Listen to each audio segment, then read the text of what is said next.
A palavra de Deus, enviada com poder e autoridade, produz o resultado para o qual foi mandada. Abram sua Bíblia comigo no livro de Gênesis, no capítulo de número 39, por gentileza. Gênesis, capítulo de número 39. Nós vamos fazer a leitura aqui da palavra de Deus, apenas do versículo de número 23. Quantos encontraram Gênesis 39, versículo de número 23? Digam glória a Deus. Todos acharam? Está escrito assim: e o carcereiro Mó não teve cuidado de nenhuma coisa que estava na mão dele, porquanto o Senhor estava com ele, e tudo que ele fazia, o Senhor prosperava. Quem crê nessa palavra? Eu vou ler pela segunda vez. E o carcereiro Mó não teve cuidado de nenhuma coisa que estava na mão dele, porquanto o Senhor estava com ele, e tudo que ele fazia, o Senhor prosperava. Quantos creem nesta palavra e que ela é de Deus? Diga amém. Então eu leio e você repete. Diga: porquanto o Senhor estava com ele, e tudo o que ele fazia, o Senhor prosperava. Você crê nessa palavra? Toma posse dela. Então vamos aplaudir bem forte, bem alta a palavra de Deus. Senhor nosso Deus e Senhor nosso Pai, venha falar conosco, com a tua igreja, através da pregação desta palavra. Nós não estamos aqui, ó meu Pai, para ouvir homem, nós queremos ouvir a tua voz. Então desde já que o homem diminua, que o Senhor cresça. Unge os meus lábios, fala através de mim, remove os empecilhos, quebra a barreira, não deixa nada atrapalhar. Envia a tua palavra com poder e autoridade, e que a tua palavra vá e prospere para o qual você, Senhor, está enviando essa palavra, em nome de Jesus. Amém e graças a Deus. Amém. Podeis tomar o vosso assento, podeis se assentar.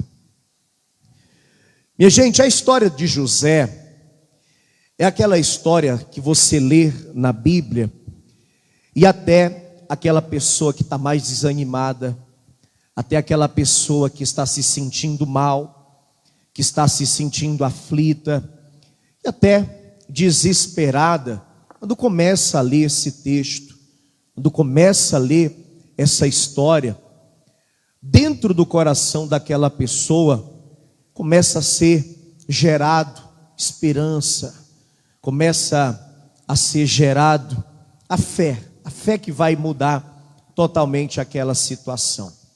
E somente nesse capítulo de número 39, a palavra vai nos mostrar, está escrito 4 vezes que o Senhor era com José. Olha o que diz aqui no capítulo 39, no versículo de número 1. Acompanha comigo a leitura. Gênesis 39, versículo de número 1. Quem encontrou, diga amém. Está escrito: e José foi levado ao Egito, e Potifar, eunuco de Faraó, oficial de Faraó, capitão da guarda, varão egípcio, comprou da mão dos ismaelitas que o tinham levado lá. Se a gente prestar atenção, Deus está falando aqui através dessa palavra que José estava chegando naquela terra como escravo. Havia sido vendido pelos próprios irmãos, que movidos pela inveja e também pelo ódio, planejaram matá-lo, mas por fim decidiram vendê-lo. E ele vai chegar na terra do Egito, aquele que era filho de um homem rico, de um homem próspero que era Jacó, vai se tornar um escravo. Mas logo na sequência, no versículo de número 2, a palavra vai dizer que Deus era com José. Olha a leitura. E o Senhor estava com José. Passa um traço aí, nesse versículo 2, no início, onde diz: e o Senhor estava com José. E na sequência, a palavra já nos mostra: e foi varão próspero, e estava na casa de seu senhor egípcio. O que a gente aprende logo a princípio? Não é porque você está em um momento difícil, por exemplo, que Deus não é na sua vida. Deus está permitindo que José passasse por coisas que talvez José jamais imaginou que pudesse passar. E nós que conhecemos o texto, que conhecemos a história de José, nós sabemos que José não fez nada para merecer tal situação que está acontecendo com ele. Mas Deus tinha um propósito, e por isso Deus permitiu com que tudo aquilo acontecesse. Se a gente for fazer a leitura com calma, nós vamos perceber que em nenhum momento José se sentiu só. Em nenhum momento José se sentiu abandonado por Deus.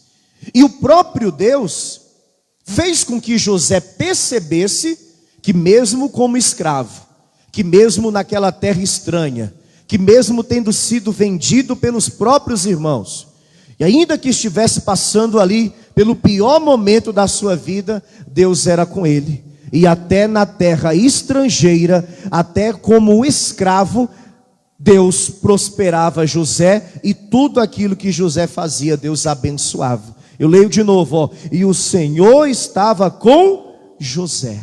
Sabe o que é que você tem que entender? O problema não é o mau momento. Diga comigo, o problema não é o mau momento. O problema é se você duvidar se Deus não é na sua vida. Quem crê que Deus é na sua vida aí? Então, quando você passar pelo mau momento, você não vai ficar preocupado somente com o mau momento. Você vai puxar na tua memória. Você vai olhar a situação e você vai chegar a uma conclusão. Eu estou passando por esse momento. É fato, não está fácil. As coisas não vão bem. Mas uma coisa eu tenho certeza: Deus é na minha vida, e eu sei que Deus é na sua vida. E talvez hoje Deus preparou esse dia, essa reunião, apenas para confirmar isso. Porque às vezes a pessoa vem na igreja e ela teve uma semana tão atribulada. Às vezes ela vem numa reunião de domingo como essa e ela passou toda a semana que só ela e Deus sabe. E aí ela chega aqui e a primeira coisa que ela ouve do pregador é que Deus é na vida dela. Diga para alguém que está ao seu lado: Deus é na sua vida. E eu libero essa palavra. Mesmo em meio às dificuldades, Deus vai te prosperar. Deus vai te abrir portas. Deus vai te dar livramento. Deus vai abençoar a tua casa, o teu trabalho. Deus vai te dar saúde. Deus vai abençoar, porque Ele é contigo. Quem crê nisso, diga amém. A segunda vez que esse capítulo fala que Deus era com José é no versículo seguinte, o versículo 3. Acompanha comigo aí a leitura da palavra de Deus, ó. Vendo, pois, o seu senhor, que o Senhor estava com ele, percebeu aí? Passa de novo a caneta, o marca-texto, ó. Vendo, pois, o seu senhor, que o Senhor estava com ele, e que tudo que ele fazia, o Senhor prosperava em sua mão. Percebeu que quem reconhece agora que Deus estava na vida de José é um ímpio? Porque Potifar é um ímpio, minha gente. Potifar não servia a Deus. Mas a presença de Deus era tão grande na vida do José, que até o ímpio teve que reconhecer isso. Aprenda o seguinte, ó. Quando Deus é na sua vida, quando Deus está de verdade em nós Nós não precisamos ficar dizendo, olha, Deus é na minha vida, Deus é comigo. Não. As pessoas vão ver isso. Você entende? Se um ímpio está reconhecendo Deus na vida de José, e se Deus é na sua vida de verdade, até o ímpio vai ter que reconhecer. E como é que o ímpio reconhece? Vendo o teu testemunho. O ímpio reconhece vendo os frutos da tua fé. Se você parar só um pouco para analisar toda a dor, todo o sofrimento, toda a luta de José, você vai ver que ele tinha todos os motivos do mundo para se revoltar, por exemplo. Para não querer mais saber de Deus. Para largar tudo e viver a vida de qualquer maneira. Mas mesmo passando pelo pior momento da vida, porque aqui é o pior momento da vida dele, ele dava frutos de servo. Ele dava testemunho de servo. E até o ímpio percebeu essa diferença. Eu acredito que de todos os escravos, de todos os empregados, servos de Potifar, José era o melhor de todos, minha gente. José era o mais dedicado, José era o mais compromissado, José era o mais obediente, José era o mais fiel. E detalhe, tudo que José se prontificava a fazer, Deus abençoava. E por que Deus abençoava? Porque Deus era com José. Essa é a diferença. Quando eu estou em Deus, Deus está comigo. E as pessoas, elas começam a enxergar essa diferença. A pessoa, ela começa a ver que mesmo tudo não estando fácil para ti, você continua de cabeça erguida. Você continua determinado. Você continua fazendo o bem. Você não se entrega. Você não se deixa levar pelo mundo. Você não cai nas armadilhas do diabo. Você está sempre firme diante de Deus. E até o ímpio diz, poxa, que homem diferente, que mulher diferente. Esse aí é cristão de verdade. Esse aí serve a Deus de verdade. E Deus o abençoa poderosamente. Às vezes as pessoas, elas te pedem orações. Por quê? Porque elas veem Deus na sua vida. Amém? Às vezes a pessoa tem, digamos que, a coragem até de desabafar com você, porque ela vê Deus em você. Amém? Às vezes a pessoa, ela confia em ti mais do que até mesmo em um próprio familiar. Você é só amigo dessa pessoa, mas ela fala de coisas para você. Por quê? Porque ela vê Deus na sua vida. Ao ponto de José se destacar tanto e o Potifar entregar tudo da casa dele nas mãos do José. Tudo mesmo. Por quê? Olha o versículo 4. José achou graça aos seus olhos e servia-o, e ele o pôs sobre a sua casa e entregou na sua mão tudo o que tinha. Por quê, minha gente? Porque Deus era na vida dele.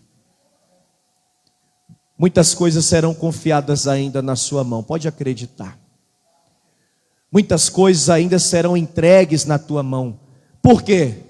Porque você é bom, porque você é o melhor, porque você é capacitado? Não, porque Deus é na sua vida. Eu creio nisso. Amém, pessoal? Você sabe que depois daqui acontece toda aquela situação.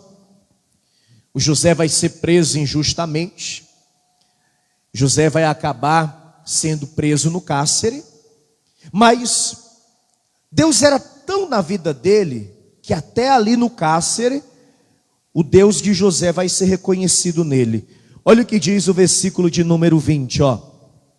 E o Senhor de José o tomou e o entregou na casa do cárcere, no lugar onde os presos do rei estavam presos. Assim esteve ali na casa do cárcere. O Senhor, porém, Termine a frase aí. O Senhor, porém, estava com José. Eu enxergo esse porém aqui de uma maneira. Esse porém aqui é para o diabo. Esse porém aqui é para Satanás. Sabe por quê? Satanás, ele não queria que José fosse preso a princípio. O que Satanás queria com José? Satanás queria derrubá-lo quando a mulher do Potifar, usando aqui o português bem fácil de você entender, deu em cima dele e tentou seduzi-lo para deitar com ele. Ali foi que o diabo tentou derrubar José. Só que José era com Deus também. Tanto que quando ela se insinua para José, ele deixa bem claro: não vou pecar contra o meu Deus e também não vou pecar contra o meu senhor egípcio. Não vou trair a confiança de Potifar. Ele me deu tudo aqui. A única coisa que ele me proibiu foi justamente a senhora. Longe de mim, primeiro, pecar contra o meu Deus e trair a confiança do meu senhor egípcio, do meu patrão Potifar. E a palavra vai dizer que José não só rejeitou, mas fugiu. Literalmente, ele correu, fugiu da aparência do mal, como diz a palavra, e não caiu ali. Mas como Satanás não desiste, e eu particularmente creio que aquela mulher era carregada de demônios. Quem pensa assim também? Não é possível, né? Eu penso que aquela mulher era cheia de capeta nos coros, como diz o ditado, né? E o demônio que agia na vida dela fez toda aquela situação, armou toda aquela mentira para culpar e condenar José. O que foi que ela fez? Ela insinuou que José havia tentado deitar com ela à força. E aí, entre o marido acreditar no escravo hebreu e na esposa, acreditou em quem? Acreditou na esposa. E o José foi preso. A situação que não era boa, ainda que Deus o abençoava bastante naquela casa, ela se torna pior agora. Ou seja, José está levando mais uma rasteira da vida.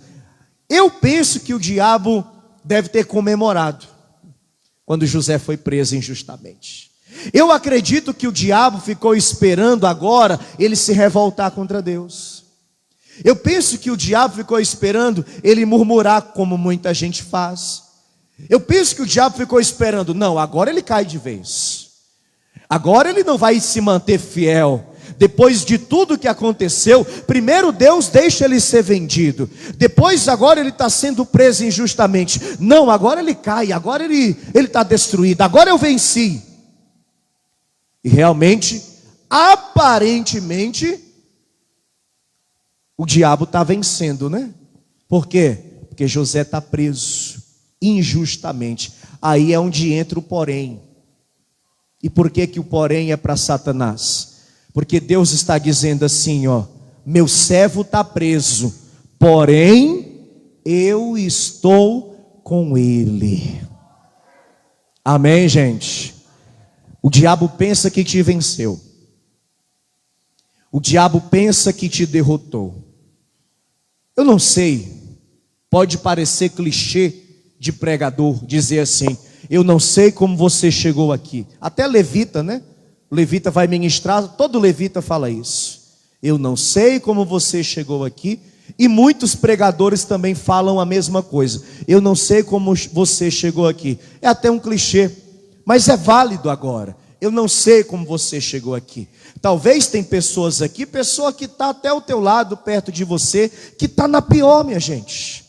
Que está numa luta terrível no casamento. O marido está à sua graça, a esposa está à sua graça, tem familiares nas drogas, está devendo a duas pessoas, Deus e o mundo, está doente, está passando por dificuldades, está numa luta grande, e o diabo está dizendo: te derrotei, te venci.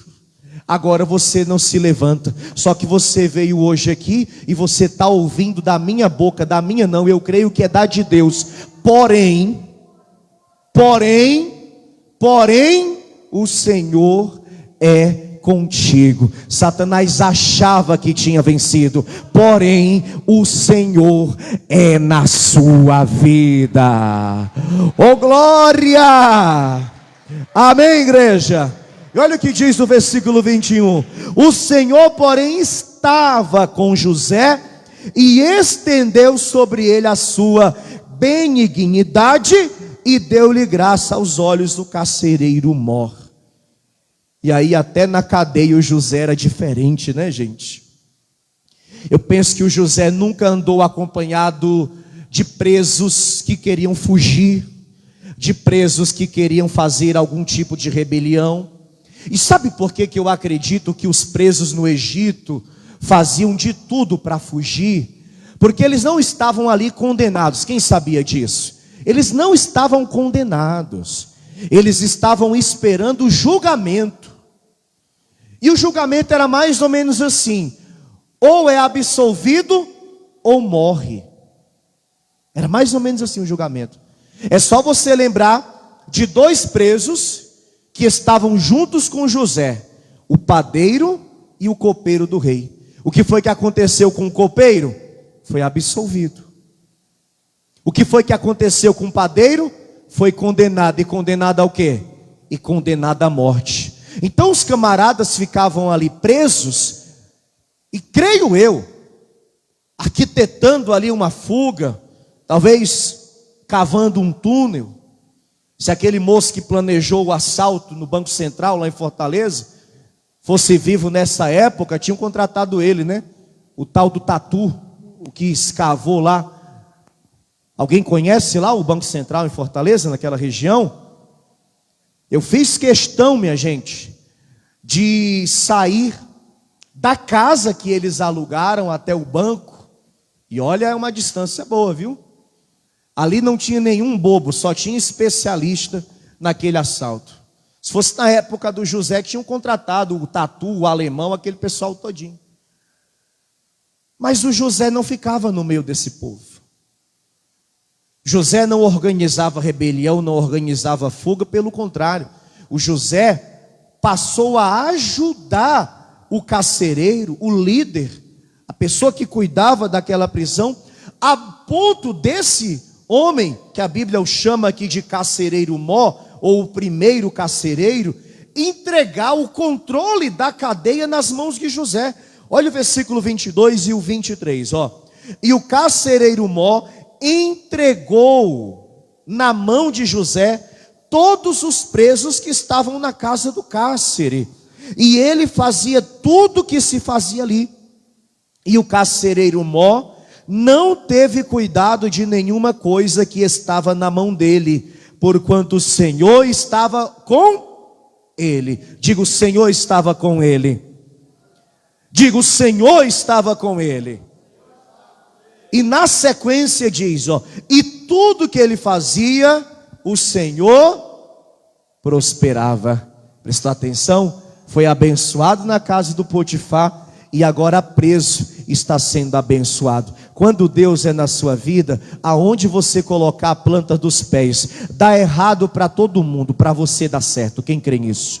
Nunca foi para frente na mão do fulano, na sua mão a coisa começa a acontecer. Você começa a trabalhar num ponto, num ramo, em um lugar, e a pessoa diz: ó, aqui nunca foi para frente, mas Deus é na sua vida. Você começa a fazer e na sua mão vai para frente. Você começa a trabalhar para alguém, a empresa desse alguém, nunca aconteceu nada de diferente lá. Você põe os teus pés lá dentro e o teu patrão começa a prosperar. Sabe por quê? Porque Deus é na sua vida, e aonde você colocar a planta dos pés e tudo que você se prontificar a fazer, Deus vai prosperar. Procura alguém que estiver perto de você aí e diga assim, ó: Deus é contigo.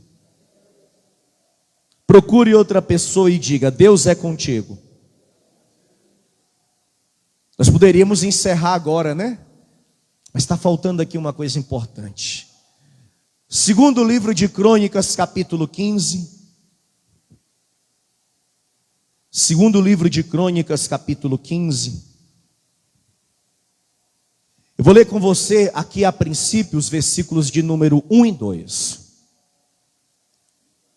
Porque eu não posso chegar para você aqui e dizer apenas que Deus é contigo sem te dizer como. Você precisa saber como é realmente que Deus é na sua vida. Segundo Crônicas 15, quem achou o versículo 1, diga amém. Presta atenção, ó. Então veio o Espírito de Deus sobre quem, minha gente? Esse Azarias é um servo do Senhor, um profeta, tá? Filho de Obed. E saiu ao encontro de Asa. Asa era rei do reino sul, rei de Judá, capital Jerusalém. Nessa época o reino já estava dividido. Você sabe que 10 tribos se juntaram e formaram o reino norte, chamado Israel, capital Samaria. 2 tribos se juntaram, formaram o reino sul, chamado Judá, capital Jerusalém. É com o reino sul que Deus está falando por meio de Azarias, e o rei era Asa. E Deus está dizendo assim para Asa, ó, versículo de número 2. E saiu ao encontro de Asa e disse-lhe: ouve-me, Asa, e todo Judá. E eu digo assim, ó, e toda a igreja aqui hoje, amém? Escuta com atenção, prepara o ouvido aí. Preparou? O Senhor está convosco, enquanto vós estáis com Ele. Essa é a diferença, né? Eu conheço um monte de gente que já abandonou a Deus. E eu conheço também muitos outros que estão fazendo de tudo para abandonar. Eu nunca vi gente fazer tanto esforço para abandonar a Deus como eu vejo, minha gente. Até pessoas aqui da igreja. Mas estão se esforçando para abandonar a Deus. Estão assim se dedicando para abandonar a Deus. A gente não faz campanha para buscar a Deus. Tem gente fazendo campanha para abandonar. Triste vai ser o fim. Triste vai ser o fim. Você que está bem, presta atenção. O Senhor é contigo enquanto você está com Ele. Ah, pastor, quer dizer então que se eu abandonar a Deus, o que é que acontece? Tchau, esquece. Deus, no mínimo, ou a única coisa que vai te restar da parte de Deus é a misericórdia. A misericórdia de Deus. E tem gente que está fazendo força, está se dedicando, está fazendo uma campanha para abandonar a Deus. Pessoas que chegaram na igreja chorando, pessoas que chegaram na igreja pedindo oração, pessoas que chegaram na igreja na pior. E Deus foi lá, cuidou. Deus foi lá e libertou de vícios. Deus foi lá e abençoou o trabalho. Deus abençoou o casamento. Deus abençoou a vida da pessoa. Porque enquanto a pessoa é com Ele, Deus é com a pessoa. E Ele não abençoou José em tudo que José fez? Então Deus também abençoa enquanto a pessoa é com Ele. Mas tem gente que está esquecendo isso e está fazendo de tudo para abandonar o Senhor. Vai colher o que está plantando, hein? E depois não adianta chorar. E ele ainda diz aqui, ó: se o buscardes, o achareis. Então tem que fazer o quê? Tem que buscar. Deus não vai atrás de ninguém. Somos nós que temos que vir atrás dele. Ah, pastor, mas eu já li que Deus já me conhecia. Fato. Ah, pastor, mas eu já li que Deus me chamou. Fato. Chamou, mas não foi pegar pela mão. Deus não foi me pegar pela mão. Eu fui atrás dele, graças a Deus o encontrei. Peguei na mão dele e não soltei nunca mais. E não vou soltar mais. É assim que você tem que ser também. Quem recebe isso, diga glória a Deus. Por quê, minha gente? Porém, se o deixardes, vos deixará. Experimenta deixar Deus. Não é maldição não, é exemplo. É testemunho, né? Porque o testemunho é aquele bom, né? É testemunho. Gente que estava bem, gente que Deus estava abençoando, estava, sabe, levantando a pessoa estava ali firme e forte. Aí começou a se desviar de Deus, começou a deixar a Deus. E aí Deus não tem esse negócio de ficar, como eu posso dizer para você, se humilhando pela pessoa. Ô meu filho, não me deixa não, fiz tudo por você, te ajudei, te abençoei, não vai embora não, não me abandona não. Deus quer ir? Vá. Quer me deixar? Me deixe. Honro os que me honram, os que me desprezam serão também desprezados. É assim que diz o Senhor. Amém? Eu disse que Deus era contigo no começo, não disse? Se você for com Ele, quem compreende isso? Aí o rei Asa ouviu o que disse Azarias, sendo usado pelo Espírito Santo, reuniu todo Judá e todo Benjamim, e como rei ele disse assim, ó: a partir de agora todo mundo vai buscar a Deus aqui. Amém? Quem não buscar vai morrer. Quem não buscar o quê? Olha, às vezes eu tenho vontade de falar assim, viu? Tenho vontade às vezes. Não falo, não sou tão radical não, nunca gostei de ser. Quer dizer, logo no comecinho, aquela sede de falar de Jesus, ali com uns 21 anos, para mim dizer que se a pessoa não se convertesse, ela ia queimar no inferno, era bem rasinho, né? Aí a gente vai ganhando um pouquinho de experiência, vai amadurecendo, e vai vendo que tem inúmeras outras maneiras de evangelizar e ganhar a alma. Mas se a gente for analisar o X da questão, é isso mesmo. Quem se converter vai para onde? Vai para o céu? É? Quem passou a vida toda na igreja e abandonou a Deus, vai para o céu? Não. Mas a gente procura pregar mais o amor. Essa é a realidade. O amor de Cristo. Mas a gente não pode esquecer da justiça. A justiça de Deus, que é infalível. A do homem é falha. Aliás, a do homem é muito falha. Quem concorda comigo? Mas a de Deus, não brinque com ela. O que foi que o rei Asa disse? Todo mundo vai buscar a Deus aqui. Quem não buscar vai morrer. Tem gente que eu tenho vontade de chegar e dizer: ô irmão, tu não se converter, tu vai morrer. Se tu não parar com essa tua vida de altos e baixos, tu não pegar firme com Deus, se tu não buscar a Deus de verdade, tu vai morrer. Mas aí a gente vai indo, né? A gente vai caminhando e vai levando na paciência que Deus vai nos dando. Tipo a paciência de Jó. Mais ou menos a paciência de Jó.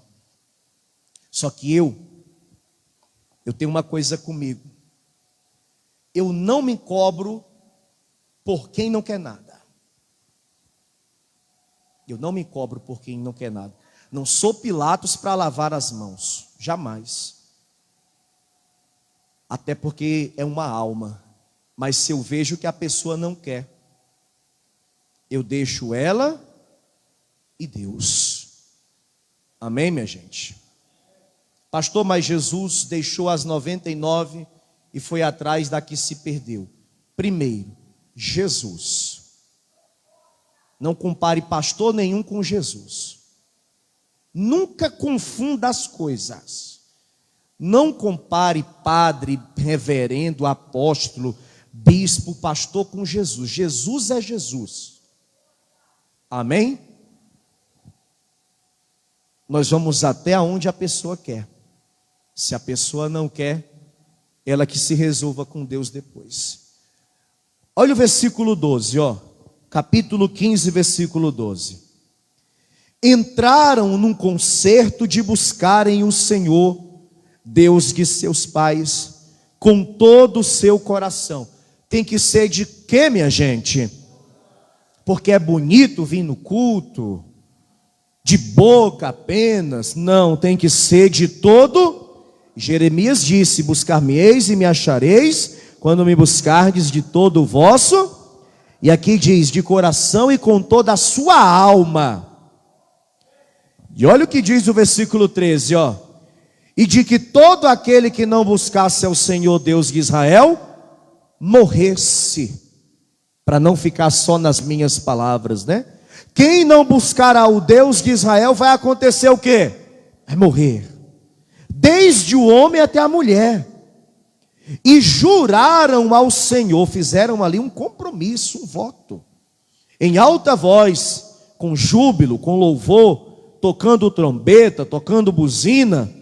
Todo o Judá se alegrou deste juramento, porque com todo o seu coração juraram, e com toda a sua vontade o buscaram.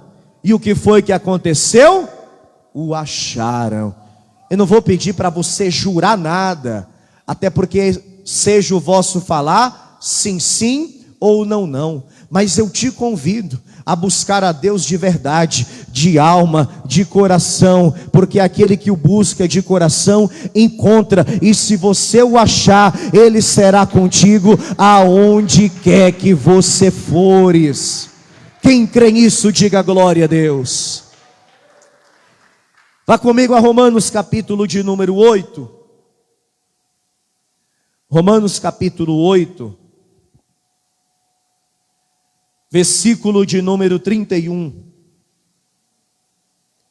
Romanos 8, versículo 31. Que diremos, pois, a estas coisas? Se Deus é por nós, quem será contra nós? É uma palavra para confirmar no teu coração que se Deus é contigo, ninguém poderá ser contra você. E ainda que se levanta, é só para cair, pode ter certeza disso. Versículo de número 32. Aquele que nem mesmo a seu próprio filho poupou, antes o entregou por todos nós, como nos não dará também com ele todas as coisas? Todas as vezes que você querer duvidar, todas as vezes que o diabo semear a dúvida, a interrogação nos seus pensamentos, no seu coração, se Deus é não contigo, lembre desse versículo e lembre do que diz João 3,16, que para muitos é o versículo mais conhecido de toda a Bíblia.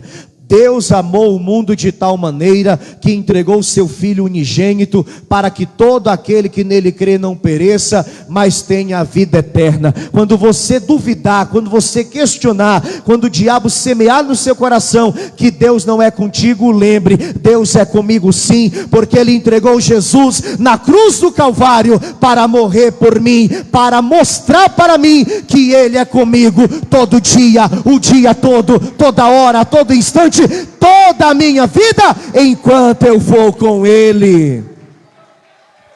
Versículo de número 37.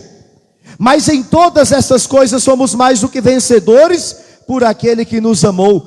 Você vai vencer porque Deus é na sua vida, porque estou certo de que nem a morte, nem a vida, nem os anjos, nem os principados, nem as potestades, nem o presente, nem o porvir, nem a altura, nem a profundidade, nem alguma outra criatura nos poderá separar do amor de Deus que está em Cristo Jesus, nosso Senhor. Só tem uma pessoa.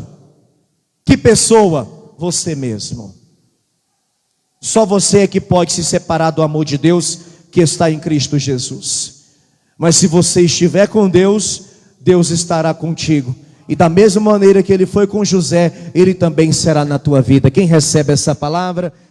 Você acabou de receber as boas novas do Evangelho através das mensagens de paz e vida. Um oferecimento dos pregadores do telhado. Agora, Procure a Paz e Vida mais perto de você e compareça aos nossos encontros especiais. Em Porto Alegre, Avenida Farrapos, 602, a 600 metros do Viaduto Conceição. Mais endereços no site pazevida.org.br ou pelo WhatsApp 11 982 38 3737.